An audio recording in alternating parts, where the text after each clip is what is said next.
وقال عز وجل كما ورد في سورة الشورى وما أصابكم من مصيبة فبما كسبت أيديكم ويعفو عن كثير صدق الله العظيم. رب اشرح لي صدري ويسر لي أمري واحلل عقدة من لساني يفقهوا قولي. اللهم ربنا ألهمنا رشدنا وأعذنا من شرور أنفسنا. اللهم أرنا الحق حقا وارزقنا اتباعه وأرنا الباطل باطلا وارزقنا اجتنابه. آمین یا رب العالمین. محترم رفقائے تنظیم اسلامی و رفیقات تنظیم اسلامی اور محترم احباب و حاضرین، سب سے پہلے میں تنظیم اسلامی کے سال پنجاب اجتماع میں آپ حضرات کو خوش آمدید کہتا ہوں۔ لاہور شہر سے فاصلے پر ہماری سب سے بڑی ظاہر بات ہے کہ یہاں پر نفری جو ہے شہر لاہور کے حلقے سے ہے، اور عام طور پر ہمارے سالانہ اجتماعات کے موقع پر چونکہ وہ اکثر و بیشتر لاہور میں ہوتے رہے ہیں تو شد رحال کی نوبت کم آتی رہی لاہور والوں کی۔ اس مرتبہ بہت اچھی بات ہے کہ ہم سب نکلے ہیں، باہر آئے ہیں۔ اب ظاہر بات ہے کہ یہاں تقریباً 50 گھنٹے جو آپ یہاں گزاریں گے، گھر والی سہولتیں تو نہیں ہوں، خواہ کتنا بھی اہتمام کر لیا گیا ہو، لیکن یہ کہ آپ یہ محسوس کریں کہ آپ اللہ کی راہ میں ہیں، اللہ کے دین کے لیے۔ کوئی دنیاوی غرض و غایت آپ کے پیش نظر نہیں ہے، نہ کوئی تجارت ہے، نہ کوئی تفریح ہے معاذ اللہ۔ تو اس حوالے سے اس اجتماع کے آداب اور حقوق کو بھی ملحوظ رکھیں، اور اگر کوئی تکلیف آئے تو اسے برداشت بھی پورے ہی خندہ پیشانی کے ساتھ کی۔ میری آج کی گفتگو کا عنوان ہے ہمارے دکھوں کا واحد علاج اسلام۔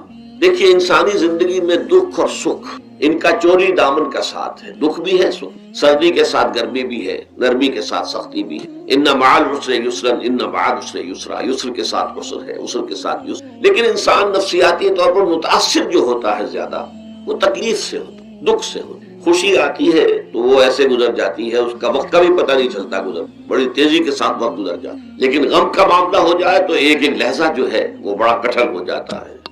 ایک ہے نماز ہم پڑھ لیتے ہیں، آپ نے سارا پڑھ لیا، سارا تعدیل ارکان بھی کر لی، لیکن اگر آپ کا اللہ کے ساتھ ڈائریکٹ کمیونین اور ڈائریکٹ کمیونیکیشن قائم نہیں ہوا تو نماز، جس کو کہ کہا گیا کہ الصلاۃ معراج المومنین، جو قرب حضور کو حاصل ہوا معراج میں، وہ ایک بندہ مومن دنیا میں رہتے ہوئے حاصل کر سکتا ہے نماز۔ اگر اس کی روح جو ہے واقعتاً ہم کا نام ہو رہی ہو، الحمدللہ رب العالمین الرحمن الرحیم مالک یوم الدین اہدنا الصراط المستقیم ایاک نعبد و ایاک، اگر ہم واقعتاً ایسے کہہ رہے ہوں کہ ہمیں احساس ہو کہ ہم اللہ کے حضور میں حاضر ہیں اور عرض کر رہے ہیں، سجدہ کریں تو حدیث میں آتا ہے کہ ایسے محسوس ہو کہ گویا کہ میں نے اپنا سر اللہ کے قدموں میں رکھ دیا۔ یہ ہے نماز۔ اب جو گفتگو ہو رہی ہے یہ ہم کلامی ہے، الصلاۃ معراج المومنین، اہل ایمان کے حق میں یہ نماز جو ہے یہ معراج کے درجے۔ لیکن یہ نماز کیسے نصیب ہوگی اگر روح سوئی ہوئی ہے، دبی ہوئی ہے، پسی ہوئی ہے، مزمحل ہے یا مردہ ہے؟ یہ نماز کیسے حاصل ہو؟ چاہے آپ 5 وقت کی نماز پڑھ رہے ہو، چاہے آپ نے ہیبٹ بنا لیا ہو نماز کو، چاہے خوش بھی ہو گیا ہو، لیکن یہ کہ جب تک وہ روح بیدار نہ ہو، جب تک ہم کلامی نہ ہو، افلاک سے آتا ہے نالوں کا جواب آخر، اٹھتے ہیں حجاب آخر، کرتے ہیں خطاب آخر، جب تک یہ نہ ہو۔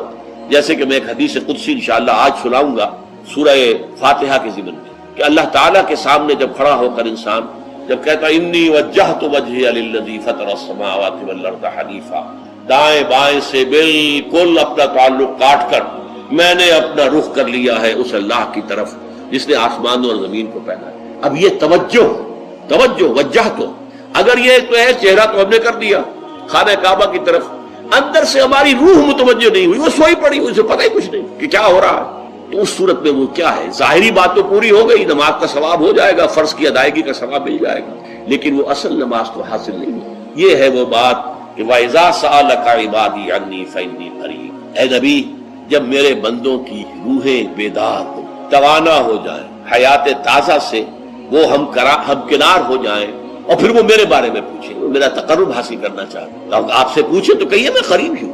اجیب دعوت الداع اذا دعان، یہ ہے وہ دعا، میں ہر پکارنے والے کی پکار، ہر دعا کرنے والے کی دعا کو سنتا ہوں، قبول کرتا ہوں، جواب دیتا ہوں جہاں کہیں بھی مجھے پکارے۔ اذا دعان، اس میں در حقیقت وہ مفہوم آ گیا ہے where and then where ever، آپ اپنے گھر میں ہو کر پکاریں اللہ کو، آپ بستر پر لیٹے ہوئے پکاریں اللہ، الذین یذکرون اللہ قیاما وقعودا وعلی جنوبہم۔ ہاں ٹھیک ہے، بعض مقامات بعض اوقات قبول دعا کے لیے زیادہ سازگار ہے، حرم میں جا کر دعا مانگی جائے، اور منا میں، عرفات میں خاص طور پر، جبل رحمت پر خاص طور پر، ملتزم جو ہے کعبے کا اس پر خاص طور پر، وہ ایام بھی ہیں خاص، لیکن یہ نہیں ہے کہ بقیہ دنوں میں آپ کے اور اللہ کے درمیان کو بڑا فاصلہ ہے۔ یہ سارا دنیا میں مشرکانہ نظاموں نے تصور پیدا کیا، اللہ تو دور ہے دور ہے دور ہے دور ہے، پاک ہے پاک ہے پاک، تم ناپاک ہو ناپاک ہو ناپاک ہو، اور تم تو بڑی پستی میں پڑے ہو، تم اللہ سے براہ راست ہم کلام نہیں ہو۔ کوئی درمیانی چاہیے، کوئی لنکس چاہیے،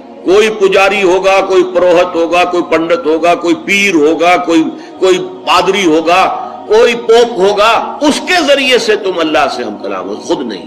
اور جب ذریعے بیچ میں آ گئے تو ان کی مٹھی گرم کرو، ان کی چاپلوسی کرو، ان کو بھی جو ہے چادریں چڑھاؤ، ان کو نذرانے پیش کرو۔ یہ ہے بدترین ایکسپلائٹیشن جو مذہب کے ذریعے سے نوع انسانی کی ہوئی۔ یہ دو ایکسپلائٹیشن دنیا میں ہوئی ہے تاریخ انسانی میں، ایک بادشاہوں کی طرف سے خراج دو ہمیں، محنت تم کرو گے کھیت میں، آدھا حصہ ہمارے پاس آئے گا، ہم عیش کریں گے، ہم سٹینڈنگ آرمیز رکھیں گے تاکہ ذرا تم بغاوت کرو تو تمہارا سر کچل دیا جائے۔ یہ ایکسپلائٹیشن بدترین، مانگنے والا گدھا ہے، صدقہ مانگے یا خراج۔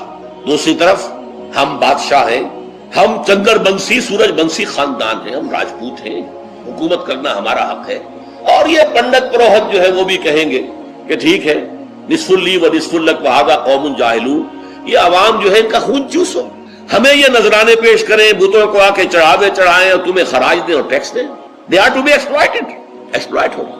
اسلام نے آ کر دونوں کا خاتمہ کیا، کوئی ملوکیت نہیں۔ زکوٰۃ ہے تو غربا کے لیے، بادشاہ کے لیے نہیں ہے، یہ تو غربا کے لیے، لہذا کوئی ٹیکس نہیں۔ نمبر دو، اللہ سے ہم کلام ہونے کے لیے کسی دربان، کسی جو ہے پہرے دار کی مٹھی گرم کرنے کی ضرورت نہیں، جب چاہو ہم کلام ہو جاؤ۔ دل کے آئینے میں ہے تصویر یار، جب ذرا گردن جھکائی دیکھ لی۔ یہ تو تم ہماری طرف متوجہ نہیں ہوتے، ہم تو ہر وقت کہتے ہیں، ہر شب کو آخری لمحات جو ہے، آخری جو گھنٹے ہیں رات کے، سمائے دنیا تک ہم نزول فرما لیتے ہیں تمہارے لیے، اور پکارنے والا پکارتا ہے، حل من مستغفر فاغفر له، ہے کوئی استغفار کرنے والا کہ میں اسے بخش دوں، حل من سائل فاعطیہ، ہے کوئی مانگنے والا کہ میں اسے عطا کروں۔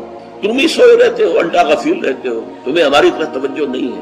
اگر ہماری طرف متوجہ ہو جاؤ تو جیسے کہ اقبال نے کہا کہ میرے لیے یہ دربان جو ہے پیران کلیسا کو کلیسا سے اٹھا دو، کیوں خالق و مخلوق میں حائل رہے پر، جیسے میں نے اس کو چھوا اور مجھے معلوم ہوا کہ ایک سخت سطح ہے یہاں پر ہے، یہ پرسپشن ہے میری، کنسپشن کچھ اور ہے، تصور ذہن کے اندر نقشہ بن گیا۔